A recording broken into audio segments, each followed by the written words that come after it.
A reading from Luke 14. Hear what the Spirit says to the church. When he noticed how the guests chose the places of honor, he told them a parable. When you are invited by someone to a wedding banquet, do not sit down at the place of honor, in case someone more distinguished than you has been invited by your host. And the host who invited both of you may come and say to you, "Give this person your place." And then in disgrace, you would start to take the lowest place. But when you are invited, go and sit down at the lowest place. So when your host comes, he may say to you, "Friend, move up higher." Then you will be honored in the presence of all who sit at the table with you. For all who exalt themselves will be humbled, and those who humble themselves will be exalted. The word of the Lord. Friends, we continue in our journey following Jesus along as he eats his way through the Gospel of Luke, so to speak. He's having various meals with various people, different settings, and what do you know? Every time he sits down to have a meal, something comes up. And it's an occasion for us to pull a chair and sit in, or maybe a cushion, and lean in and hear what is the issue this time? What is going to come up at dinner this time? 2 weeks ago, we were part of the crowd, so to speak, when Jesus was invited and he was on his way to the home of a lead Pharisee. We don't know his name, but it happened to be a Sabbath day, you may recall, and there was a gentleman in the crowd who had dropsy, edema, you may recall, the collection of fluid on the legs and the arm. And without any particular conversation at all between Jesus and this man who was ill, he just called him up and healed him on the Sabbath day. And that, you remember, became an issue. And Jesus dealt with that. Anyway, they have now continued on that same journey and have arrived at their destination. They are there in the home of the Pharisee that invited Jesus in the first place. So this is a continuation of the message from 2 weeks ago. Same trip. They have finally arrived. And since they are now where they were going, we get a chance today to talk about table manners. Table manners. Now, table manners, of course, are not the same everywhere in the world. Growing up in Ghana, we had some rules at our table. And here's one of the rules we had. Woziza wankasa.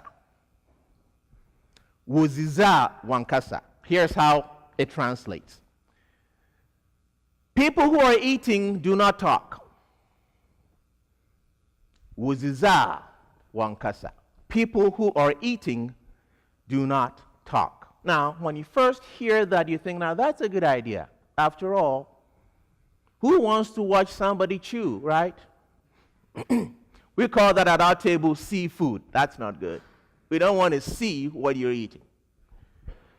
But woziza wankasa actually goes further than just seafood or not closing your mouth while you chew. This rule was this. You do not have conversation at the dinner table. Okay, now somebody help me understand that one. You do not have conversation at the dinner table. In other words, we are gathered at this table to eat, and that's what we will do. And so food is dished out, you get your silverware, whatever, and we sit there in silence and eat. That's how I grew up. Can I just say this to you? There are certain things about how we grew up that need to be left behind. This for me, is one of them. For crying out loud, if we are not allowed to have a conversation at the dinner table, why don't we just sit at our favorite places and have our meals in silence? Some people like to watch TV while they eat. Some people like to have their little things in their ear, what do they call, headphones while they eat. Some people like to read while they eat. It seems to me much better to do that than to gather and eat in silence. So I have let that particular rule go a long time ago. At our table today, if we are fortunate to gather for a meal, that is the time to catch up, isn't it? That is the time to visit what's been going on with you, how was school. But table manners are not the same everywhere in the world. When Jesus arrives in the home of this Pharisee, something happens there. People that he was traveling with, naturally, other Pharisees, they are the only ones who would be invited to his home, began to elbow their way into the places of honor. What do I mean? Here is something called a triclinium, three-sided low table of sorts that was used in the time of Jesus for formal occasions. Three-sided. And wherever the host happens to sit is the head of the table. So let's say the host, well, they didn't exactly sit, they reclined. So there were cushions or something like cushions, and you would recline. Notice, and when you reclined, you leaned forward and your legs were behind you, right? You leaned forward. And servants would come and serve the guest throughout the meal. Later on, we will read a story when Jesus went to a meal while he was reclined at table, somebody came and washed his feet with tears. That's how it happened. His legs are behind him, he's leaning forward, and this lady comes and washes his feet. That's another message. But today, people are elbowing their way into positions of honor. And what exactly is a position of honor? The position of honor is closest to the host, closest to the head of the table. Wherever the host is sitting, from that point on, that's the position of honor. So maybe to the right and to the left. You may recall a story in the Bible where James and John came to Jesus and asked him, when your kingdom comes, can you do us a favor? We would like to sit right next to you, one to your left and one to your right. You remember that story? Position of honor. When your kingdom comes, we would like to have positions of honor. So anyway, when they arrive at this meal in the Pharisees' home, the guests begin to elbow their way and find the position of honor. Get a good spot. And you say, well, what is the big deal while you sit at the table? That's where we get into what things mean. In those days, remember now, where you ate, whom you ate with, what you ate, whether or not you washed your hands in a special way, all of that helped to establish, listen carefully please, a person's place in society. It was all about rank and honor and place, prestige, whatever term you want to use. So just sitting anywhere would not do. You had to be close enough to the place of honor because it said something about your worth. Where you sat at table, whom you ate with, what you ate, all of those dynamics in society were played out at table. So it wasn't just sitting anywhere. You had to get to a place of honor because it said something about you. So when the dust settled from all the shoving and pushing around, I imagine Jesus probably took whatever was left, which was probably the farthest from the head of the table. And our text says he told them a parable. He told them a parable. And before we get to that parable, let's talk about humility. What is humility? Humility is one of those words that is hard to define, hard to describe. So I prefer to talk about what is not humility first. And what is the opposite of humility? Pride, right? The opposite of humility is pride. Now, even pride needs to be defined a little bit, because today we're not talking about pride in terms of a positive affirmation of something done well, something that you can be happy about and pleased with. That is a very wonderful thing. We're talking here about the kind of pride that results in my nose in the air, right? Full of myself, position, posture, prestige, and I can barely hold myself to the ground because my head is so big I'm about to fly away. That is the kind of pride we're talking about. In Dante's poem, the Divine Comedy, he talks about a seven-story mountain. Brian, you remember this one from men's group? Seven-story mountain in which somebody is making a journey towards God. And the seven-story mountain, 7 different levels, represent the 7 deadly sins. And at the bottom of the 7 deadly sins, the worst of a deadly sin is a deadly sin, but there is such a thing as the worst of them all. The worst of them all. Guess which one that one is? Pride. Pride. I mean, it is from there that everything else flows. Right there. Pride. And Dante talks about the punishment for the proud. He says for the pride, he will put big boulders on their backs. So the opposite of nose in the air is a big boulder on your back, and it's this way, right? And it pushes the proud to get closer to the ground, to the earth. Humus, the Latin for earth, closer to reality, to things as they are. When we lived in Illinois, Anna and I worked in a group home. And in this group home, we had the responsibility of teaching social skills. We lived with 12 teenage boys. It's a wild time in our lives. We had a van in the driveway. We did all kinds of things with them, and we were to teach them social skills. And one of the social skills we were to teach them was, get this, accepting feedback. Accepting feedback. Thinking back, it should have been called growing in humility.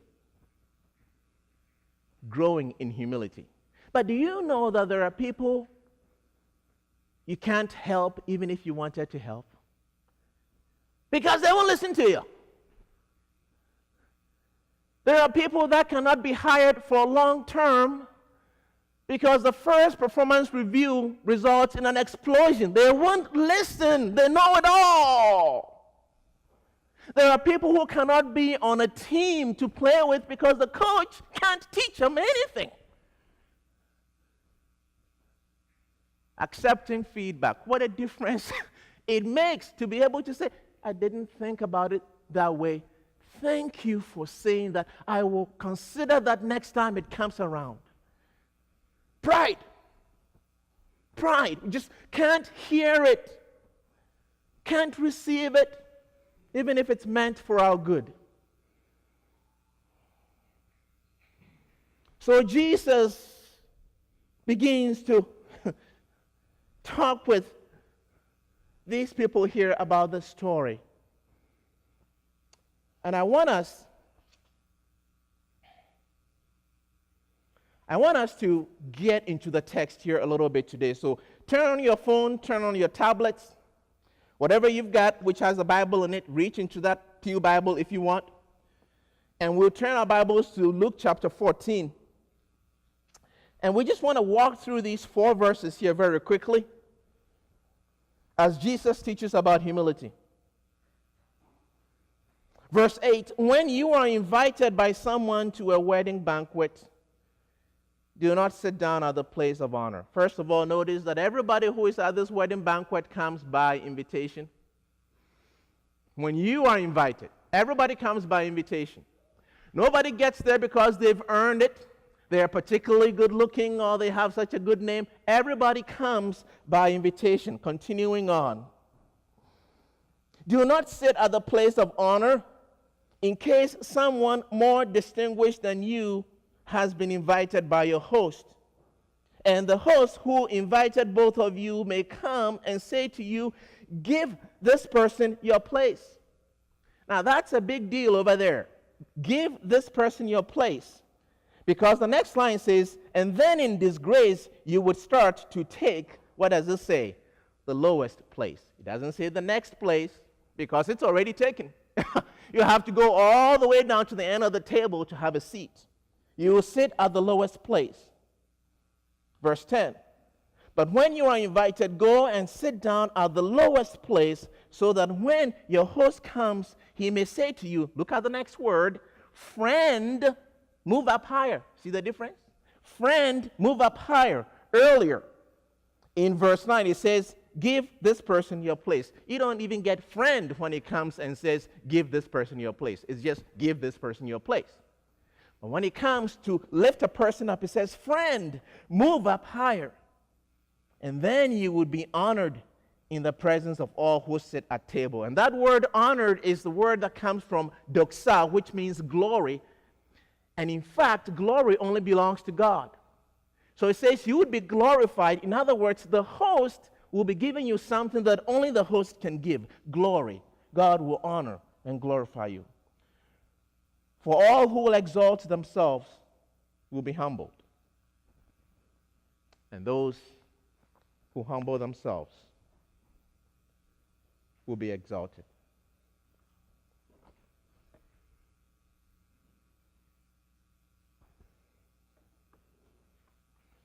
How do we learn and grow in humility? Well, Jesus is our ultimate example. Probably in a sight that is more humbling than anything else Jesus did other than dying on the cross. We find that in John chapter 3 and verse 24. Verse 2 and 4, and that's on your screen, John chapter 13. It says, during supper, Jesus, knowing that the Father had given all things into his hands, and that he had come from God and was going to God, got up from the table, took off his outer robe, and tied a towel around him. And you remember what happened after that. That was the day that Jesus did the most humbling thing in that culture, which was what? Washing the feet. Reserved for the lowest on the totem pole.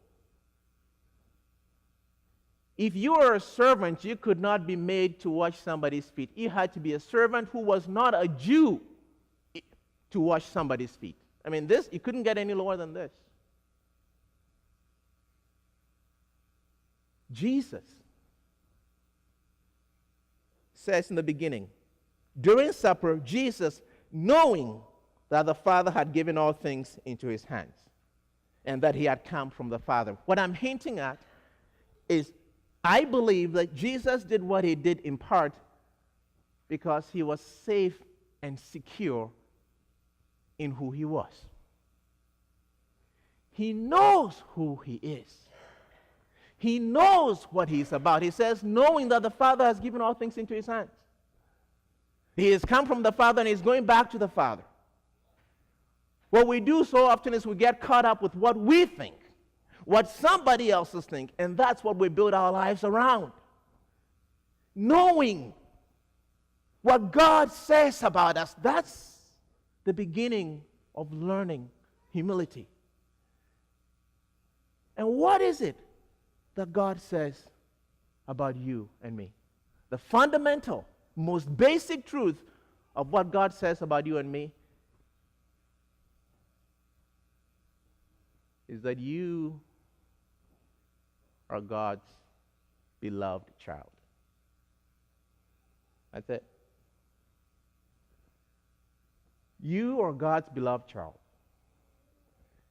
Not because you've been good, not because you've done anything, just because God has decided it is so. And if we were to take that in and receive that and believe that and surround ourselves with people who would remind us of that truth, and if that were to be the ground of our lives, we could go to the lowest place, because that's not where our honor is. Our honor is safe and secured in what God says about us. Do you take time to find out what it is God says about you and ground your life around it? Know what God has to say about you. Remember it. Hold on to it. Believe it.